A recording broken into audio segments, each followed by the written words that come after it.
Hello dear all, Chandrabhan प्रसाद official पर आपका स्वागत है। जैसा कि मैं पिछले साल भर से यह कहता आ रहा हूं, भारत एक उथल पुथल के दौर से गुजर रहा है और इसका जो हाईएस्ट पॉइंट है इस समय कॉकरोच जनता पार्टी का आंदोलन जंतर मंतर से शुरू हुआ। यह आंदोलन भारत के बहुत सारे शहरों में फैल गया है और दुनिया की तमाम बड़ी शहरों में, अमेरिका से लेके ऑस्ट्रेलिया, न्यूजीलैंड, यूरोप के तमाम देशों में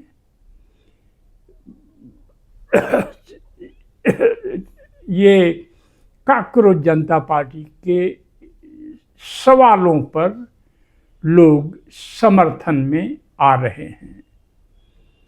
जो लोग मेरी वीडियो पर नए हैं उन्हें मैं यह कहना चाहूँगा कि कुल मिलाकर कॉकरोच पार्टी का जो आंदोलन है, जो इस सिस्टम से पिछले 10-12 सालों में जो फ्रस्ट्रेशन डेवलप हुआ है, अनएम्प्लॉयमेंट, एजुकेशनल इंस्टीट्यूशंस का डिक्लाइन, तमाम बड़ी सरकारी संस्थाओं का कंप्रोमाइज हो जाना, इलेक्शन कमीशन से लेकर के यहाँ तक कि सेंसस भी ठीक से नहीं बन पा रहा है और तमाम अन्य गैर जरूरी डिविजिव मुद्दों के सहारे भारतीय जनता पार्टी यह भारत पर शासन कर रही थी।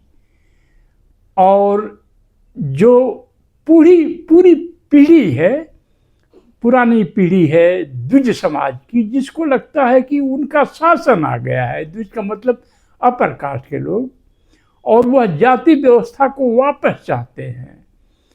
पर नई जनरेशन, जिसको जेन जी कहा जा रहा है, उसके एम्बिशंस कुछ और हैं, बियॉन्ड कास्ट हैं।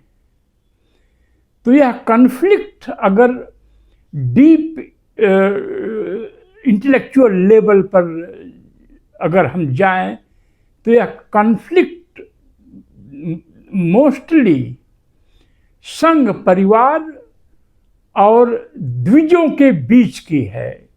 द्विज का मतलब जिनका दोबारा जन्म हुआ है, जिनको जनेऊ संस्कार का अधिकार है, ब्राह्मण, क्षत्रिय, वैश्य। ब्राह्मण, क्षत्रिय, वैश्य के नवयुवकों का यह विद्रोह है और ब्राह्मण, क्षत्रिय, वैश्य में भी जो इलीट है, जिसे हिंदी में संप्रभु वर्ग कहते हैं, संप्रभु वर्ग का भी एक जातीय आधार है, जो मोस्टली द्विज हैं।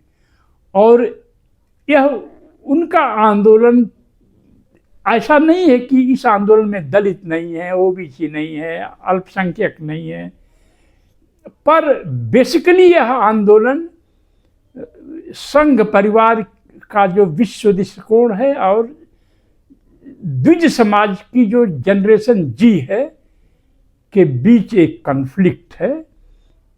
संघ परिवार जाति व्यवस्था को कुछ हद तक, जहाँ तक पॉसिबल है, वापस लाना चाहता है। इसके लिए भारत को डी इंडस्ट्रियलाइज करना पड़ेगा जहाँ तक हो सकता है, और फिर ट्रेडिंग वाला भारत को ट्रेडिंग वाला भारत बनाना है, इंडस्ट्री वाला नहीं।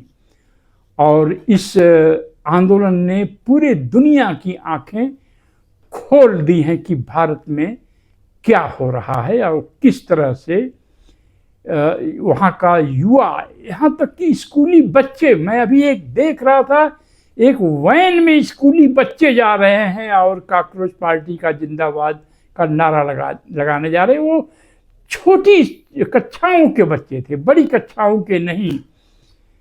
तो यह एक उथल पुथल का एक दौर चल रहा है भारत में, जिसका हमें स्वागत करना चाहिए। किसी भी दुनिया में जब उस समाज का इलीट, किसी भी समाज में जब उस समाज का इलीट गुस्से में होता है तो कहीं न कहीं वह गहरी समस्याओं को एड्रेस कर रहा होता है। तो वहाँ के जो अंडर क्लास के लोग हैं, आउट क्लास जो हैं, आउटकास्ट भारत के संदर्भ में, उसका समर्थन करना चाहिए। हम लोग तो कर रहे हैं। मैं तो 5 बार जा चुका हूँ। अम्बेडकरी महिला जो ग्रुप बना है दिल्ली में, जिसकी नेत्री जो है शालिनी लाल हैं, और वो लोग शायद आज भी जा रहे हैं जंतर मंतर पर। तो इसमें एक बहुत ऐतिहासिक, यह आंदोलन स्वयं में एक ऐतिहासिक है।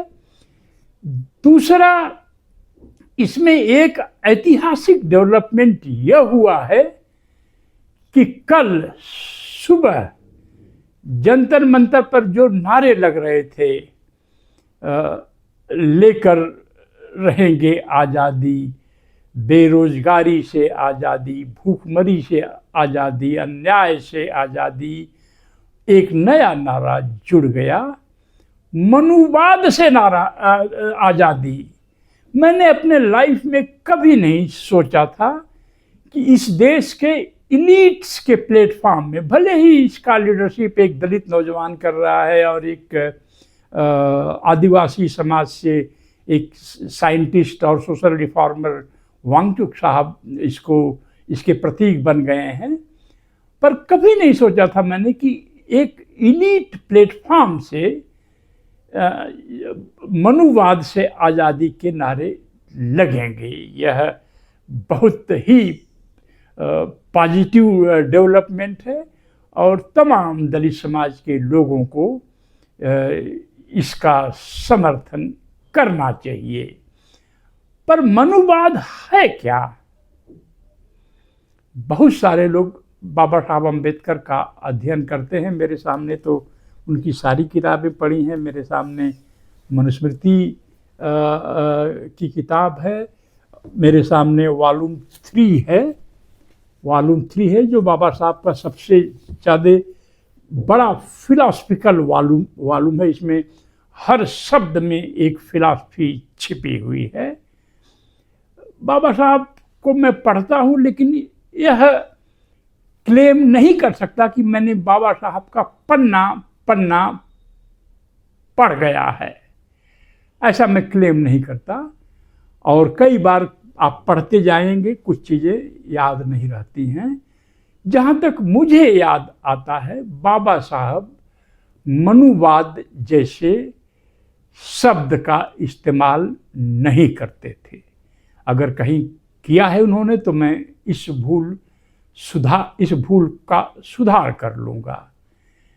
अगर बाबा साहब मनुस्मृति जलाने के बाद भी मनुवाद जैसे टर्म का इस्तेमाल नहीं करते थे, तो इसका मतलब ये हुआ कि मनुवाद का जो उपयोग है, जिसमें जो विचार छिपा है, बाबा साहब अम्बेडकर के बाद के लोगों ने, उनके फॉलोअर्स में से किसी ने किया होगा। और अगर ऐसा है, मैं कह रहा हूँ अगर ऐसा है, तो बाबा साहब से इन्फीरियर दिमाग ही इस शब्द का इन्वेंशन किया होगा। वो बाबा साहब की इंटेलेक्चुअल डेप्थ को मैच करने वाला नहीं होगा। मनुवाद का शब्द का उपयोग तमाम अर्थों में होता होगा, साहित्य में भी होता है, पर जो कल हुआ इसका उपयोग किया गया, जो इसमें आंदोलन में है, कुछ लोगों को मैं जानता हूँ और वो भी मुझे जानते हैं, इसका मतलब है जातीय अत्याचार या जातिवाद से आज़ादी, बेरोजगारी से आज़ादी, तो जातिवाद से भी आज़ादी, इसका अर्थ यही है। पर मनुवाद का जो भारत में उपयोग होता रहा है, इसका अधिकतर उपयोग पॉलिटिकल प्लेटफॉर्म से होता रहा है। और बैकवर्ड सोसाइटीज या डेवलपिंग सोसाइटीज में जो पॉलिटिशियंस हैं या पॉलिटिकल क्लास है, उनको इंटेलेक्चुअली बहुत हाई रेट नहीं किया जाता है। भारत के इंटेलेक्चुअल्स अमेरिका के ब्लैक इंटेलेक्चुअल ओबामा साहब की तरह से हाईली एजुकेटेड नहीं हैं।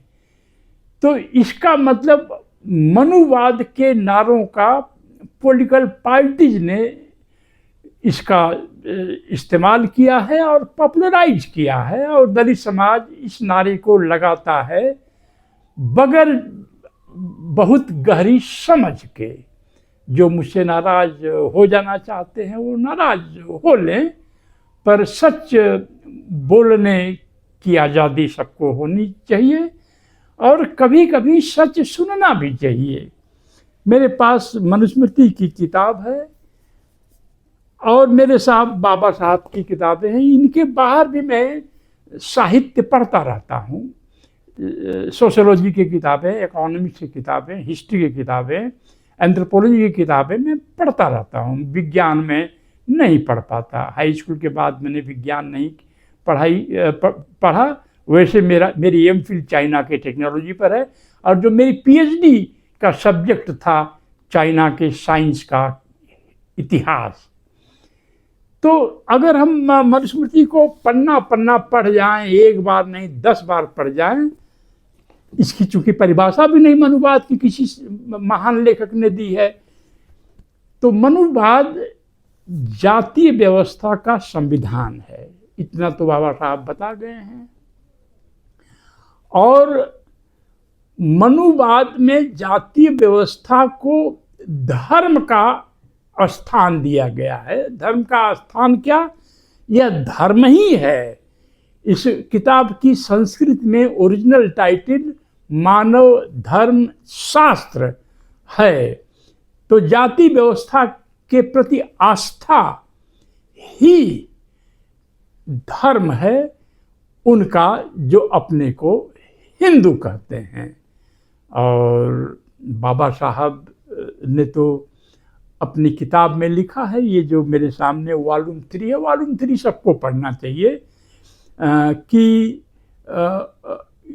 गीता इज मनु, भगवत गीता जो भी है वो मनु है, मनुवाद को मनु को मानती है। तो मनु स्मृति में ऐसा क्या लिखा है जिसे हमें दलितों को, जिसके वजह से बाबा साहब ने इसको अग्नि के हवाले करवाया।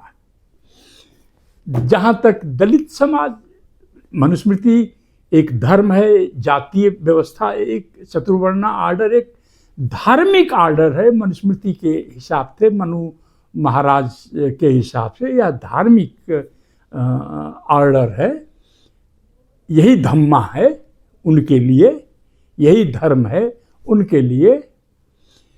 और इसमें जो 4 मेन सोशल कैटेगरीज हैं, ब्राह्मण, क्षत्रिय, वैश्य, शूद्र, ये सब एक दूसरे के नीचे हैं। ब्राह्मण सुपीरियर है, और ब्राह्मण में एक ही जाति, क्षत्रियों में एक ही जाति, वैश्यों में एक ही जाति, कुछ गोत्र वगैरह बाद में पैदा हुए, शूद्रों में तमाम जातियां, उसके बाहर अछूत हैं। तो अछूत मनुस्मृति में नागरिक नहीं है। मनुस्मृति के नियम कानून अछूतों पर वैसे ही नहीं लागू होते हैं जैसे कि शूद्रों पर। शूद्र इस व्यवस्था के हिस्से हैं, पार्ट हैं। अछूतों को तो इन्होंने विदेशी मलेक्ट घोषित कर दिया है, कोई और सिविलाइजेशन के हैं, और इसलिए अछूतों पर जो प्राविधान किए गए हैं, नंबर 1, अछूतों को धन संग्रह का अधिकार नहीं है।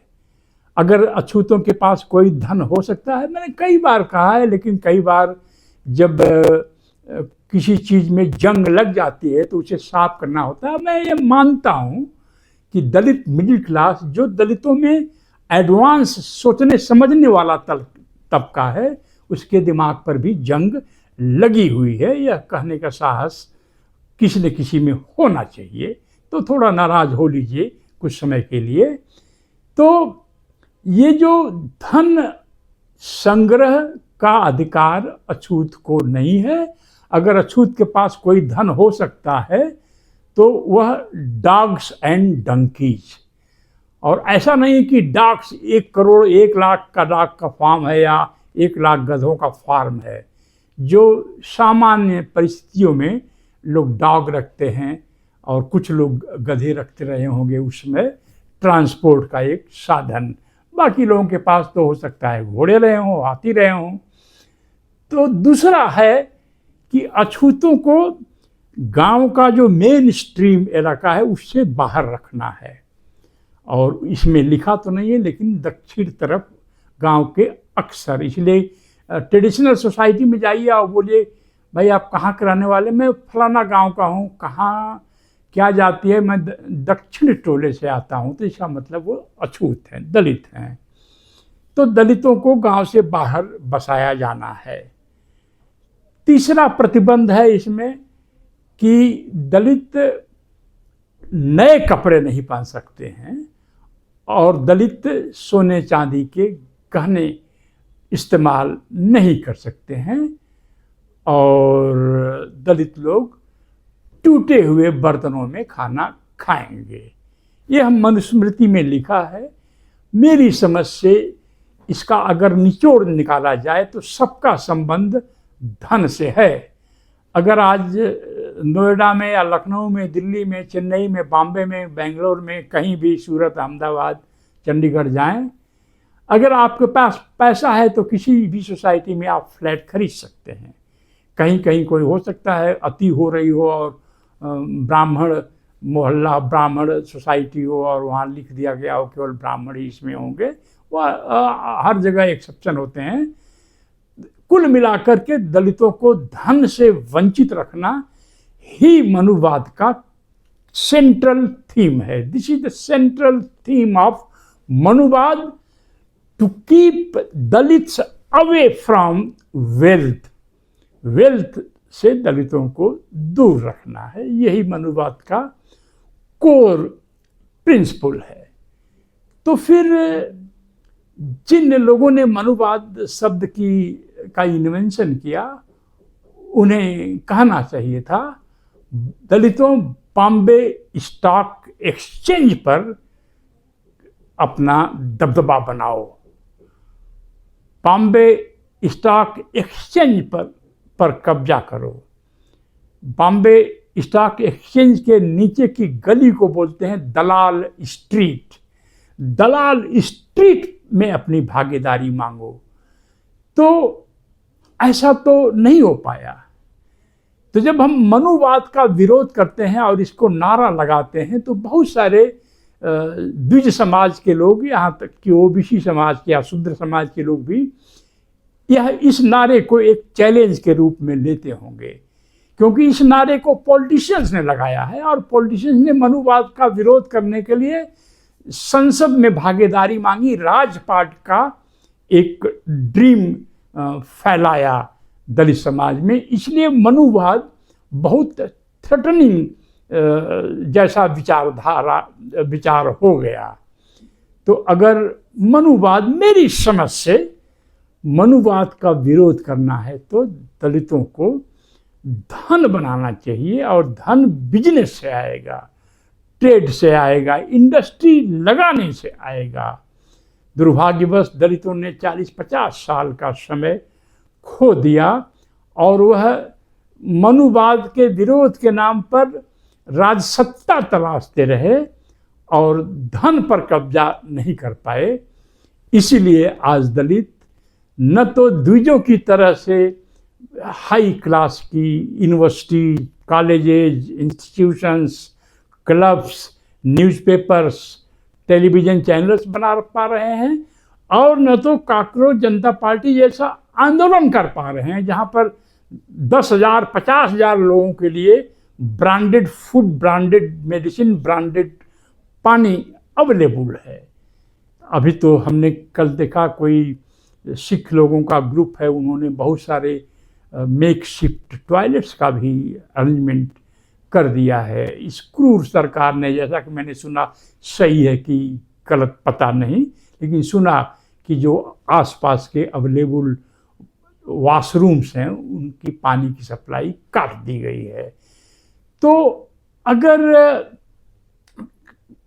कॉकरोच जनता पार्टी के प्लेटफॉर्म से आप चेहरे देखिए, ठीक से इंटरव्यू हो रहे हैं तो नाम देखिए, नाम के आगे टाइटल देखिए, तो अगर भारत के इलीट यानी सवर्ण प्लेटफॉर्म से मनुवाद से आज़ादी का स्लोगन लग सकता है, तो दलित समाज के लोगों को ये चाहिए कि मनुवाद को की बात जब करें तो इसका अर्थ यह निकलना चाहिए कि हम बिजनेस करना चाहते हैं, हम मनुवाद का विरोध बिजनेस शुरू करके करना चाहते हैं।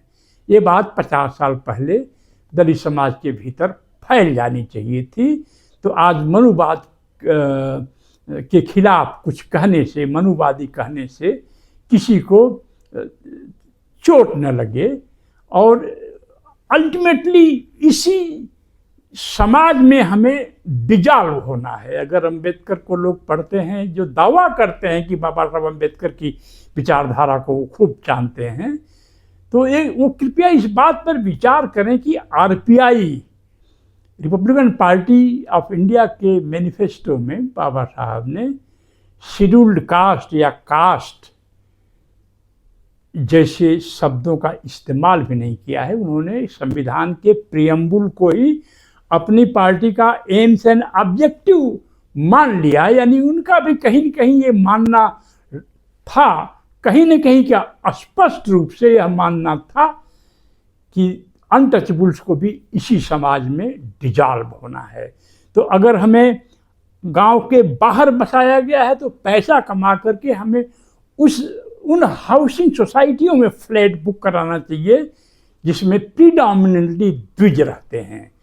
और मैं एक बार आपसे, चाहे भले नाराज हो जाएं, दलितों की पटरी द्विजों से ही ज़्यादा बनेगी, दलितों का जीवन वहीं ज़्यादा कंफर्टेबल और सुरक्षित हो सकता है जो जगह द्विजों के नियंत्रण में है। गांव में बाबा साहब ने क्यों कहा गांव छोड़कर शहरों की तरफ आओ?